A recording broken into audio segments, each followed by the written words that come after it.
100%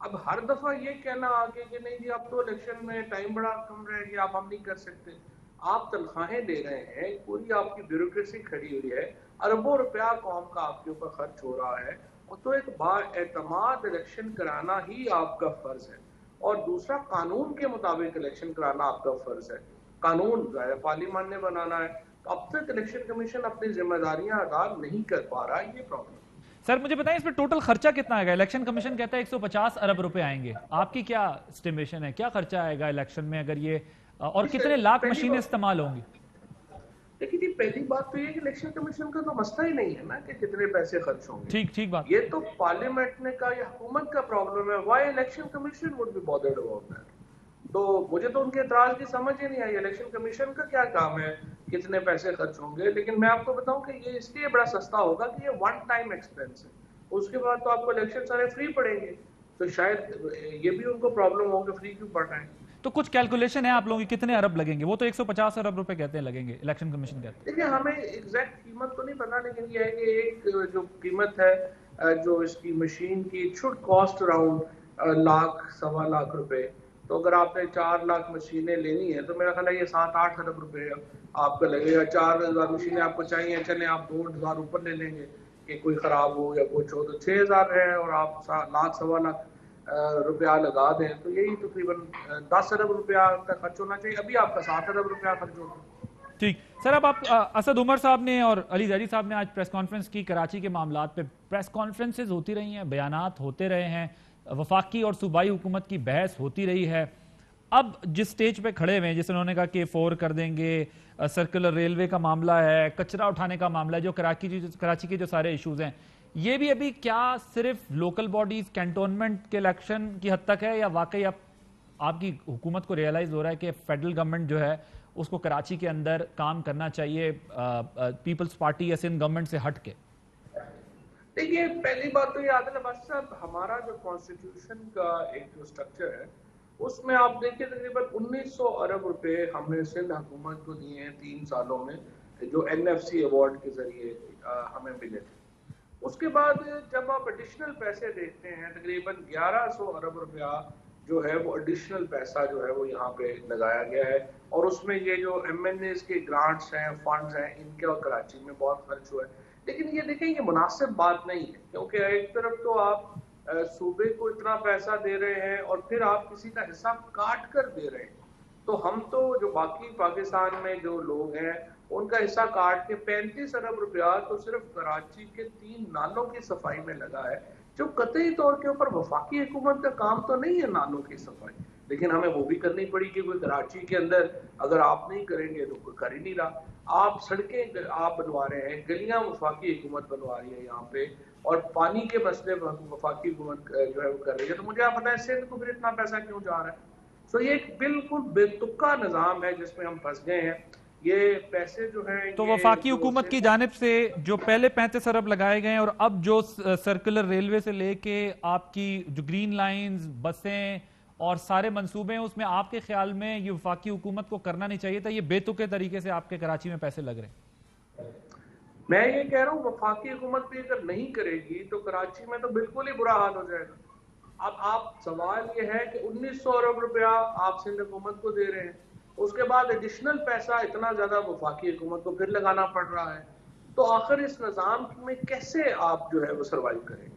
تو جب تک جو صوبائی حکومت ہے وہ اپنی ذمہ داری محسوس نہیں کرے، وہ ایک افیکٹولی ایک لوکل گورنمنٹ کا سسٹم نہیں لے کے آئے گی، اس کو فنڈنگ نہیں کرے گی، تو مسائل تو الٹیمیٹلی انہوں نے حل کرنے ہیں. لیکن ابھی ہو یہ رہا ہے کہ ہم ان کو بھی پیسے دے رہے ہیں اور ایڈیشنل پیسے پھر ہمیں کراچی میں اور ان جگہوں پہ بھی لگانے پڑ رہے ہیں کیونکہ وہ پیسے نہیں خرچ کر رہے. ٹھیک. فواد چوہدری صاحب، آج ایک ملاقات ہوئی ہے DG ISI جو ہیں ان کی اپنے کاؤنٹر پارٹ سے، اور انٹیلیجنس کے جو ریجنل ہیڈز ہیں ان سے ملاقات جو ہوئی ہے، اس میں ظاہر ایک بڑی ڈیولپمنٹ ہے یہ، کیونکہ ماضی میں جب امریکہ آیا، پہلے بھی آیا، جو کچھ افغانستان کے اندر ہوتا رہا، پھر چھوڑ کے افغانستان کو چلے جاتے ہیں.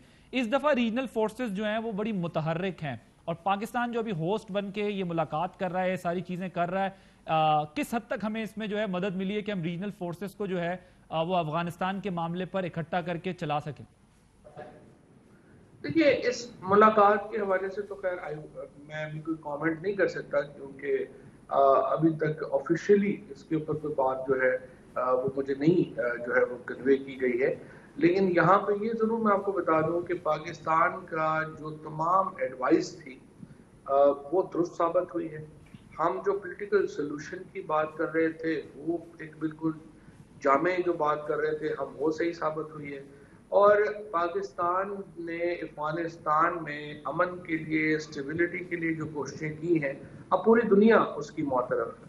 اور ہمارا جو کردار ہے افغانستان کے عوام کو امن اور استحکام کا اور ایک مستحکم سیاسی حکومت کے لیے وہ جاری رہے گا انشاءاللہ. ٹھیک، میں اب ذرا دوبارہ الیکشن والے معاملے کے اوپر ہی آؤں گا. اب آپ لوگ کہتے ہیں کہ ہم جوائنٹ سیشن میں اس کو پاس کروا لیں گے، یہ پاس ہو جائے گا، ہمارے پاس عددی اکثریت ہے جو کہ ہے، لیکن ظاہر وہ چیلنج کرنا جس نے کرنا ہوگا وہ کرے گا چیلنج. لیکن جب آپ پاس کرا لیں گے، اگر الیکشن کمیشن صحیح ہے وہ اس کو کروانے ہیں، الیکشن کمیشن اور اپوزیشن دونوں ہی اعتراضات کے ساتھ اس کو اگر آگے بڑھائیں گے تو الیکشن کی شفافیت کیا رہ جائے گی؟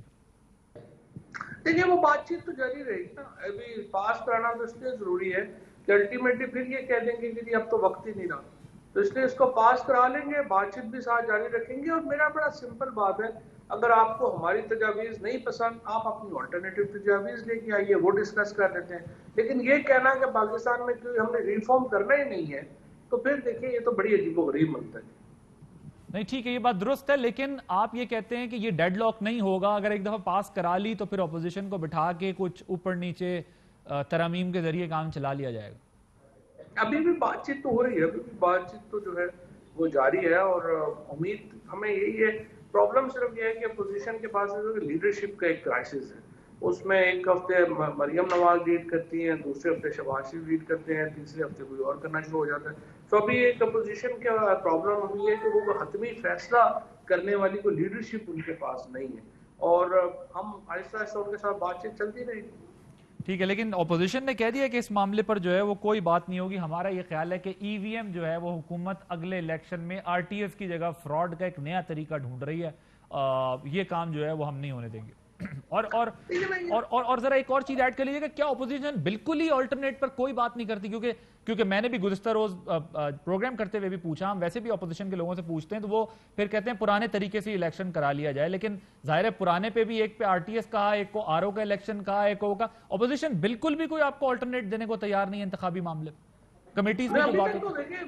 بات یہ عادل کے چلے ہمیں نہ دیں، میڈیا کے سامنے بھی رکھتے ہیں.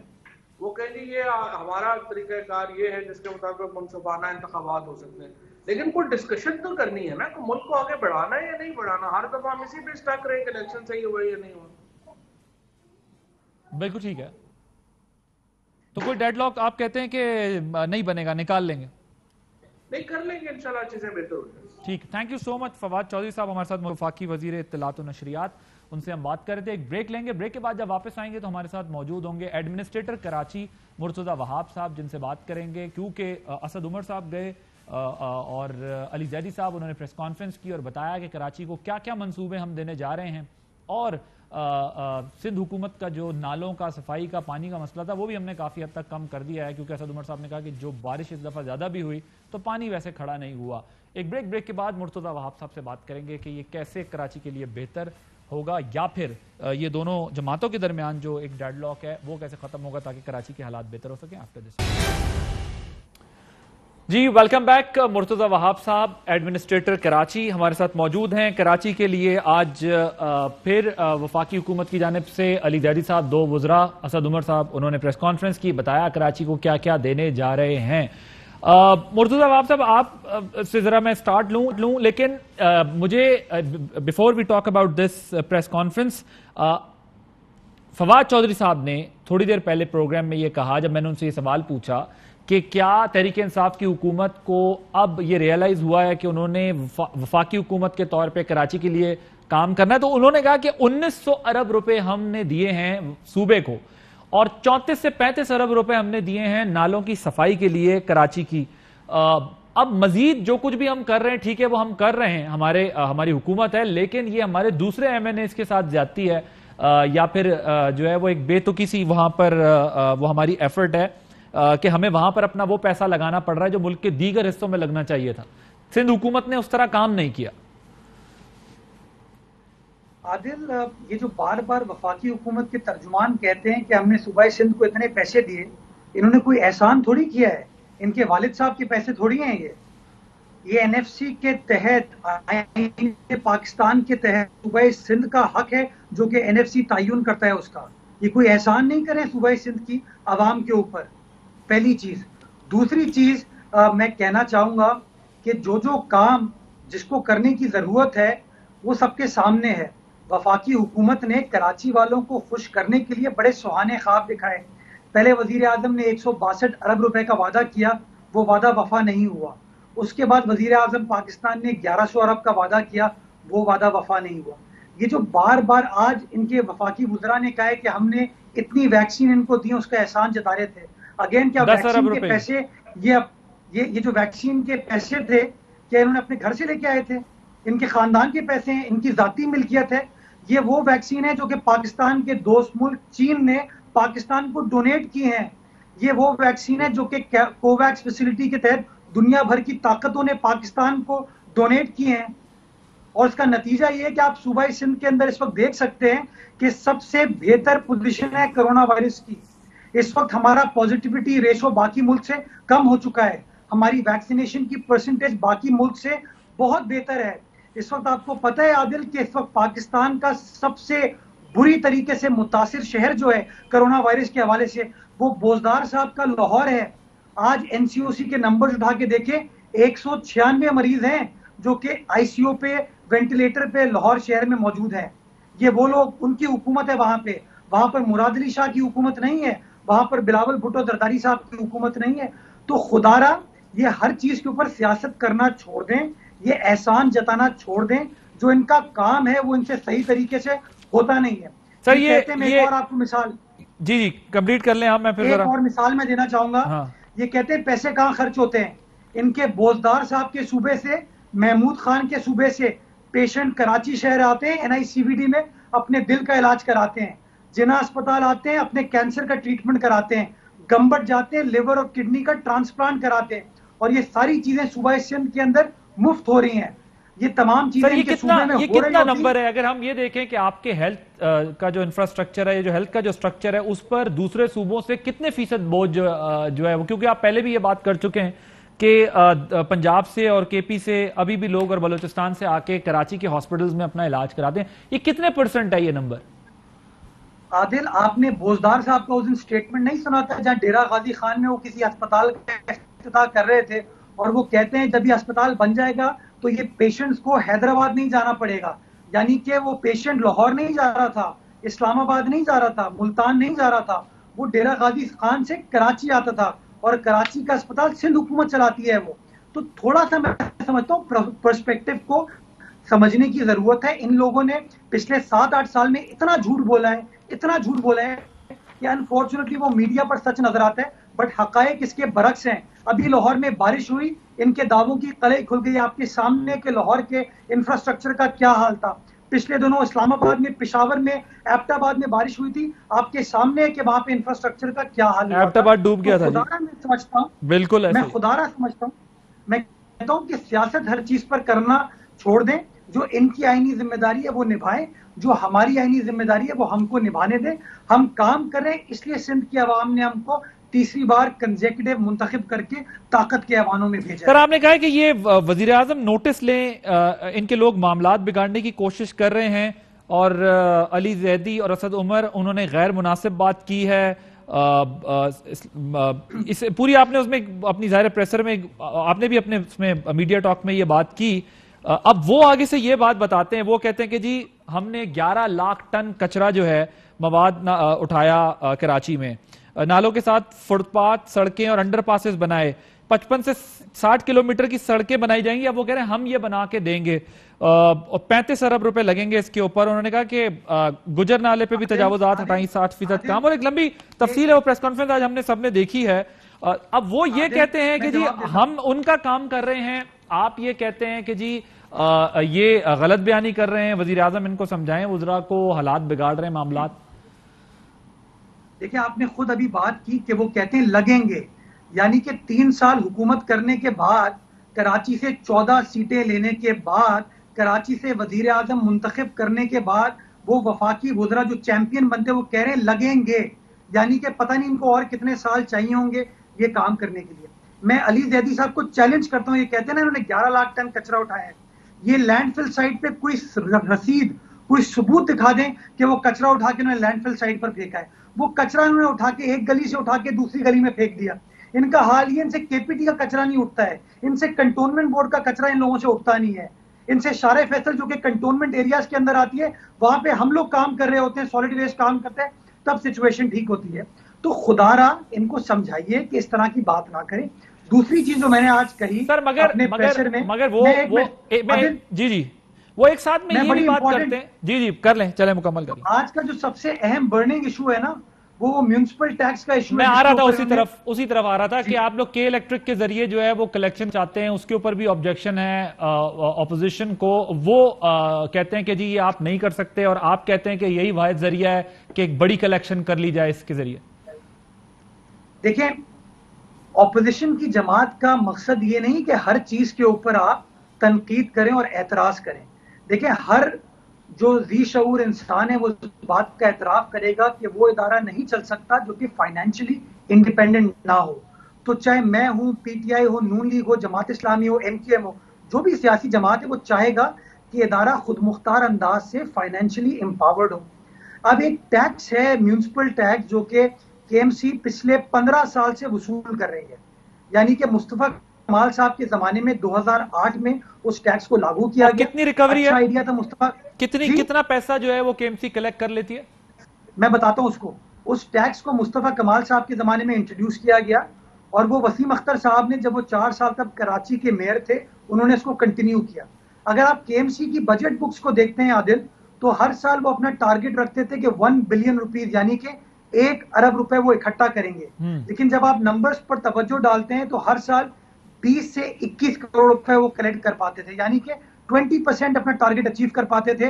اور اس 20% کا 4.5 کروڑ روپے وہ ایک کمپنی کو دیتے تھے جو کہ ان کے لیے وہ کلیکٹ کرتی تھی، یعنی کہ کراچی والوں کو جو وصول ہوتا تھا وہ 15 کروڑ روپے ہوتا تھا. یہ پرانا ٹیکس ہے، کوئی نیا ٹیکس ہم نہیں لگا رہے. صرف 15 کروڑ روپے وصول ہوتے تھے، اور یہ تھرڈ پارٹی کے تھرو وصول کیے جاتے تھے، اور وہ اپنا پرسنٹیج رکھ کے 15 کروڑ آگے دیتے تھے. جی اب میں نے کیا فیصلہ کیا، میں نے کہا جی جب تک ادارہ خود مختار نہیں ہوگا، اس کے پاس وسائل نہیں ہوں گے، پیسے نہیں ہوں گے، وہ کام نہیں کر سکتا. تو میں نے فیصلہ یہ کیا کہ بجائے اس کے میں اپنے کسی جاننے والے کو کہوں کہ تم یہ ٹیکس اکٹھا کر کے دو، میں کسی اپنے دوست کو کہوں کہ ٹیکس اکٹھا کر کے دو، کسی ایم کیو ایم کے بندے کو کہوں، میں کہا نہیں، ایک وفاقی کنٹرولڈ ادارہ کراچی الیکٹرک جس کو نیپرا کنٹرول کرتی ہے، ریگولیٹ کرتی ہے، وہ ادارہ جو کہ آلریڈی پاکستان ٹیلی ویژن کے لیے بھی اور سندھ حکومت کے لیے کچھ فی اور ٹیکسز کو کلیکٹ کر رہا ہے. تو میں نے کہا کیوں نہ یہ بہتر ہو کہ میں کراچی الیکٹرک کی خدمات اس میں حاصل کروں.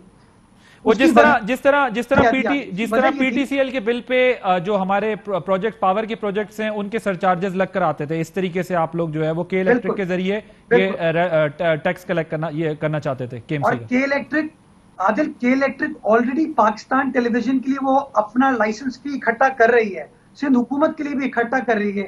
تو کے ایم سی کا کیا قصور ہے؟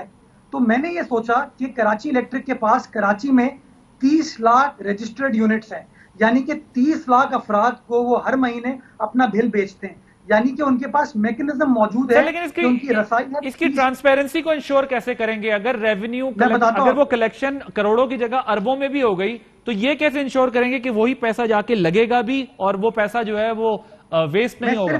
صرف ایک میں اپنی بات مکمل کروں تاکہ کراچی والوں کو یہ بات سمجھ آئے. کراچی الیکٹرک کے پاس 30 لاکھ صارفین کا ڈیٹا ہے جن کو ہر مہینے بل پہنچتا ہے. اگر ہم 200 روپے چارج کریں ایک گھر سے، 200 روپے، اتنا بڑا کراچی صرف 200 روپے چارج کریں ایک گھر سے، تو 60 کروڑ روپے ہمارے پاس مہینہ آئیں گے کے ایم سی کے پاس، یعنی کہ سال میں 7 ارب 20 کروڑ روپے کے ایم سی کے پاس آئیں گے. یہ 7 ارب 20 کروڑ روپے کے ایم سی کراچی کے انفراسٹرکچر کو امپروو کرنے کے لیے خرچ کر پائے گی. میں کراچی والوں سے وعدہ یہ کر رہا ہوں کہ منتھلی ہر مہینے جو پیسے KMC کے اکاؤنٹ میں ٹرانسفر ہوں گے وہ اپنی ویب سائٹ پہ لکھوں گا, پریس کانفرنس بھی کروں گا, تفصیلات آپ میڈیا کے ساتھ شیئر کروں گا, اور ایک ایک پائی, ایک ایک پیسہ جو اس میں سے خرچ ہوگا اس کی تفصیلات بھی شہریوں کے ساتھ شیئر کروں گا. میں سمجھتا ہوں یہ اتنی بڑی کراچی شہر کی خدمت ہونے جا رہی ہے عادل صاحب کہ میں تو 3, 4, 5 مہینے کے بعد ایز ایڈمنسٹریٹر چلے جاؤں گا. جو اگلا میئر آئے گا, خواہ وہ پیپلز پارٹی کا ہو, PTI کا ہو, جماعت اسلامی کا ہو, MQM کا ہو, کسی بھی سیاسی جماعت کا ہو, اس کو 7 ارب روپے, 7.25 ارب روپے سالانہ کی انکم ملے گی تاکہ وہ 7.25 ارب روپے کراچی شہر کے اوپر خرچ کر سکے. ٹورڈز دی ویری وفاقی حکومت سے تو آپ, میں یہ آپ سے کہہ رہا ہوں کہ آپ اگر 7 ارب روپے آپ کی اسٹیمیشن ہے, کلیکشن ہوگی, تو پھر حکومت کو, وفاقی حکومت کو انگیج کریں, یا پھر آپ جو PTI کی وہاں لیڈرشپ ہے انہیں انگیج کریں, ان سے بات کریں, تاکہ آپ لوگ جو ہے وہ مل جل کے یہ کراچی کے لیے بہتری لا سکیں. کیونکہ کراچی میں تو ظاہر پورا پاکستان رہتا ہے, پلتا ہے, بستا ہے, یہ تو پھر سب کی ذمہ داری ہے. یہ آپ نے بڑی امپورٹنٹ بات کی, دونوں کا مجھے جواب دینے دیجیے گا. دیکھیں اس کے اندر جو اسینشل فریق ہے, سندھ حکومت ہم نے اجازت لی, KMC اجازت لی, K الیکٹرک ہم نے اجازت لی. جو چوتھا فریق ہے سب سے امپورٹنٹ, چونکہ نیپرا کو وفاقی حکومت کنٹرول کرتی ہے, ہم نے سب سے پہلے وزیر اعلیٰ سندھ نے وفاقی وزیر خزانہ شوکت ترین صاحب سے ملاقات کی, اور ملاقات میں انہوں نے بتایا کہ KMC یہ کرنا چاہتی ہے. میں شوکت ترین صاحب کا شکر گزار ہوں کہ انہوں نے بڑا پازیٹیو رسپانس دیا. اس کے بعد وزیر اعلیٰ سندھ نے خود چیئرمین نیپرا سے بات کی کل کے روز, اور چیئرمین نیپرا نے بھی کمپلیٹ اپنے سپورٹ کی یقین دہانی کرائی کہ جب باقی ادارے یہ چیزیں کر سکتے ہیں تو KMC کے لیے یہ کیوں نہیں ہو سکتا.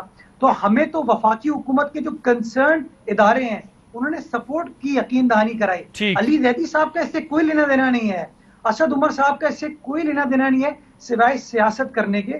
تو میں گزارش یہ کرنا چاہتا ہوں کہ خدا را یہ چیز ہونے دیں, اس میں کراچی کی بہتری ہوگی. دوسری عادل صاحب جو آپ نے بات کی 30 سیکنڈ کراچی میں, ایک صرف بات جی, کراچی میں سارے پاکستان سے لوگ آ کے بستے ہیں, پاکستان میں رہتے ہیں. درست بات. کراچی کے معاملات کو ریزالو کرنے کے لیے KMC اکیلے کام نہیں کر سکتی.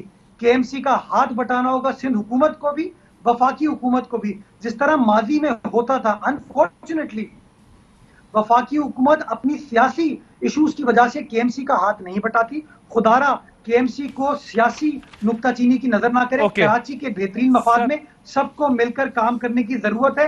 میں چاہتا ہوں کہ ہم سب مل کر کام کریں, اور اس کام کے لیے مجھے جو کچھ بھی کرنا پڑا, مجھے وزیر اعظم کے پاس جانا پڑا میں ان کے پاس بھی جانے کو تیار ہوں, مجھے وزیر اعلیٰ سندھ کے پاس جانا پڑا میں ان کے پاس جاتا ہوں, اور KMC کا مقدمہ رکھتا ہوں. بالکل ٹھیک ہے, دونوں جماعتوں کو مل کے سوچنا پڑے گا.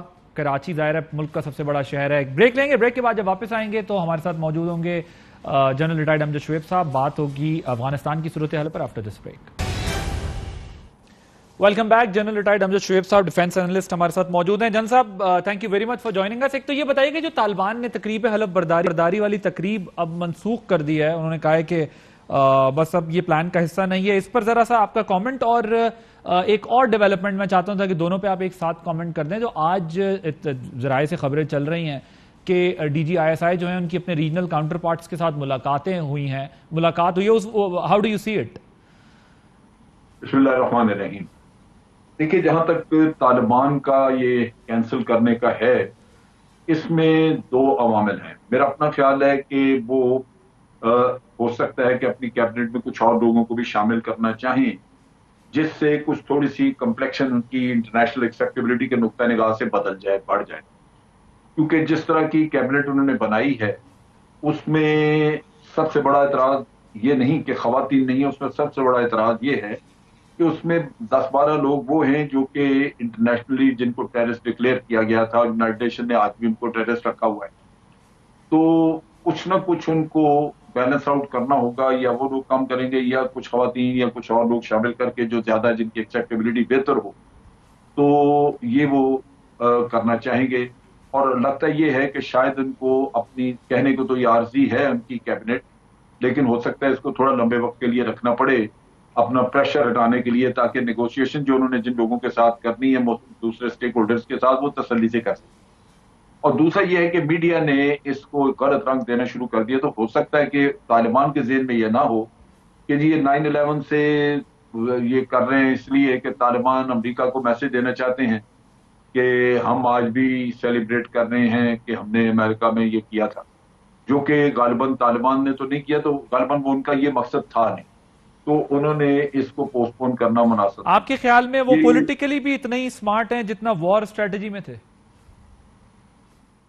نہیں، میرا خیال ہے ان کے ذہن میں یہ چیز نہیں تھی، لیکن چونکہ سوشل میڈیا پہ اس کے اوپر کافی چلا تو ان کو بعد میں خیال آیا ہوگا کہ یہ چیز جو ہے یہ جس طرح کنوے کی جا رہی ہے پبلک میں، ہو سکتا ہے کہ اس کو ریسیو اچھی طرح نہ کیا، اس کی جو دوسری سائڈ پہ جب یہ میسج جائے گا تو امریکن پبلک کو میسج شاید اسی انداز میں ملے جس طرح سوشل میڈیا میں جا رہا ہے، تو انہوں نے بہتر کیا اس کو اوائڈ کر لیا۔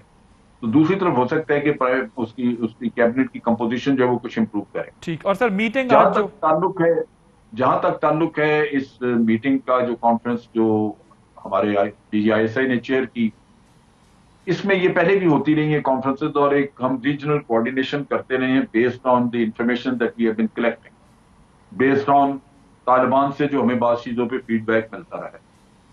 یہاں پہ دو ایک طرح کی جو تشویش ہے بہت زیادہ، وہ ایک تو وہی ریکگنیشن کے نقطہ نگاہ سے، اور یہاں پہ امریکن CIA کے ڈائریکٹر ہو کے گئے ہیں اور وہ ریکگنیشن کے بارے میں اپنے خیالات اور چیزیں ایکسپریس کر کے گئے ہیں، موسٹ پروبلی اس نقطہ نگاہ سے کہ وہ چاہیں گے کہ ریجنل کنٹریز بھی ان کا ساتھ دیں، یہ نہ ہو کہ ریجنل کنٹریز پہلے ریکگنیشن دے دیں اور پھر امریکہ کی یا ویسٹرن ورلڈ کی وقت نسبتاً کم ہو جائے تو ریکگنیشن کا اتنا مسئلہ نہ رہے اور وہ ڈیلے ہو جائے ریکگنیشن۔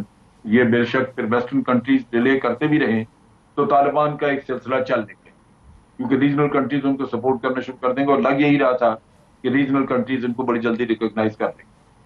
دوسرا ایشو جو لگتا ہے وہ یہ ہے ٹیررزم کے بارے میں۔ چائنا خاصا اس چیز کے اوپر ریسٹیو ہے، ہمارے بھی بے حد بہت سارے شکوک و شبہات ہیں۔ مثلا طالبان نے یہ کہا تھا کہ ہماری سرزمین سے ٹیررزم نہیں ہوگا کسی ملک کے خلاف، تو میں نے سنا ہے کہ چائنیز نے ان کو کانٹیکٹ کیا، اس ترکستان والے جو ہیں ان کو طالبان نے کسی اور طرف بھیج دیا، اور چائنا کو انہوں نے کہا جی کہ اب وہ ہمارے ملک میں نہیں ہیں، ہم نے ان کو ملک بدر کر دیا۔ تو ملک بدر کرنے کا مطلب یہ ہے کہ اب وہ کسی اور جگہ چھپ چھپا کے وہاں سے کاروائیاں کرتے رہیں، تو کیا وہ ایکسیپٹیبل ہوگا چائنا کو؟ میرا خیال ہے کہ ہمارے ریجنل کنٹریز کا مقصد یہی تھا کہ ان کو افغانستان میں بے شک رہیں لیکن ان کو یہ کام نہ کرنے دیا جائے، یا ان کو ایلیمینیٹ کر دیا جائے، یا اگر وہاں رہیں تو ان کو اسی کنڈیشن پہ رکھا جائے کہ یہاں پہ وہ پیسفلی رہیں گے، کسی کے خلاف کچھ نہیں کریں گے۔ تو یہ ایشو جو ہے میرا خیال ہے کہ ابھی یہ ڈیٹیل ایڈریس کرنے والا ہے، کیونکہ رشیا کو، ایران کو داعش سے بہت بڑا خطرہ ہے، اور وہ اس چیز کو بھانپتے ہوئے انہوں نے طالبان کا ساتھ دیا تھا۔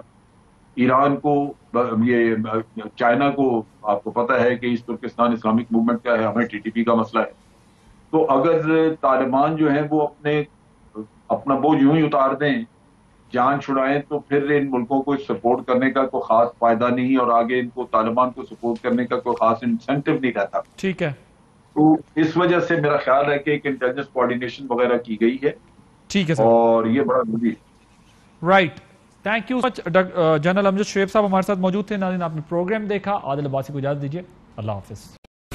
اہم ترین خبریں اب ایک کلک کی دوری پر، آپ کے پسندیدہ ٹاک شوز ہوں یا اہم ملکی یا غیر ملکی شخصیات کی نیوز کانفرنسز، ہر لمحہ باخبر رہنے کے لیے سبسکرائب کریں ہمارا YouTube چینل۔ موسم کی صورتحال ہو یا کھیل کے میدان سے خبریں، اپنے موبائل فون سے ملکی اور بین الاقوامی اہم خبروں تک رسائی کے لیے ڈاؤن لوڈ کیجیے موبائل ایپ۔ باوثوق ذرائع سے مصدقہ خبروں، تجزیوں اور تبصروں سے مستفید ہونے کے لیے وزٹ کیجیے پاکستان کی سب سے بڑی نیوز ویب سائٹ www.arYnews.tv۔ ان سب کے علاوہ پاکستان کا سب سے بڑا فیس بک پیج ہو، سب سے بڑا نیوز انسٹاگرام اکاؤنٹ یا پھر ٹویٹر، ARY نیوز پہنچا رہا ہے خبریں سب سے پہلے آپ تک، تاکہ آپ رہیں ہر لمحہ باخبر۔